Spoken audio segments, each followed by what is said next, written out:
My question was just, when your girls were little, what was your go-to food to make them, our meal? Right? I would make baby food from organic ingredients, but I would never buy a jar or never give, and they grew up, it's funny, they grew up eating in big people food when they could start to chew. So I would make mashed potatoes and chicken, but blend the thing so it was like a soup. Carrots, zucchini. Well, how old are we talking? Am I going too young there? Well, I have 6, 4, and 1.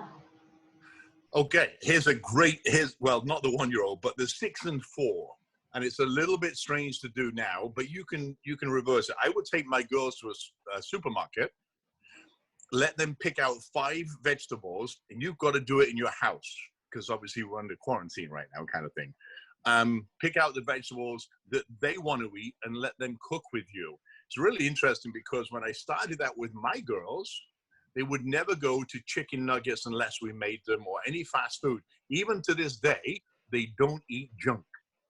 Because I from young ages, I put them in the kitchen with me and I would let them be silly. My mother always said to me, don't play with your food. And I literally, the complete opposite. I give my kids to run the kitchen.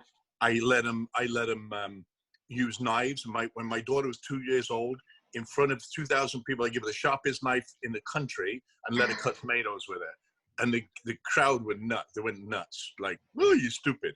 But I believe in giving kids early ages, get them involved in food, and they will pick the food. They will tell you what they want. Make it a game. So it used to be, I would blindfold the girls when we got the vegetables home, let them taste them. And if they got it right, raw, if they got it right, I would give them 25 cents. Oh, I love that. That's right. So cute. And then I would cook it with them and let them try it again, blindfold them again, let them try it again. And he got another 25 cents if he got it right cooked.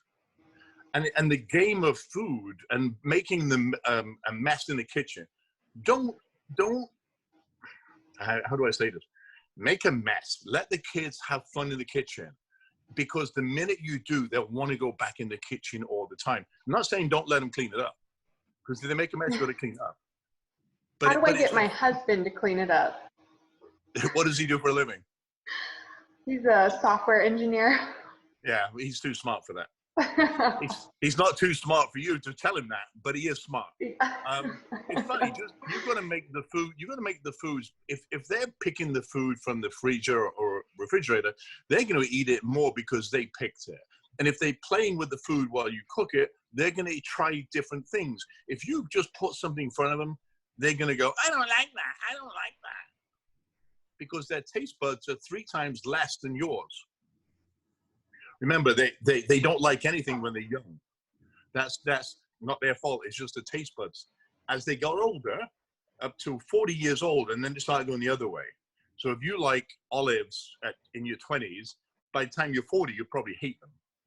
So our taste buds change throughout the years, and especially the ages from probably 5 years old all the way up to 15.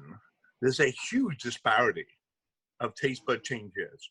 So you may love chicken this week and broccoli, but cauliflower next week. And it's how you use. If you give a child a piece of cauliflower and say chew it, they're like, oh, Mom, this is really not good. Then if you boil it and make a pizza with it or mash it in mashed potatoes, suddenly they like it because it's wet and creamy. And it's a textural thing too. So you've got taste buds that say, oh, it's salty, it's da da da. Then you've got the texture thing they don't like. So it's really, the more you involve them, the easier your time will be feeding them. And I've done it.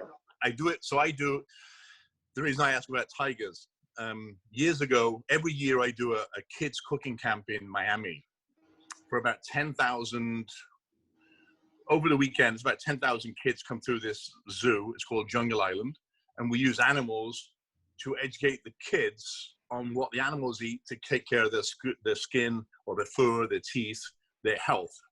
And we use tigers a lot because kids love tigers. So get them involved, get them picking the food, and ask them what they want. Not all the time, by the way.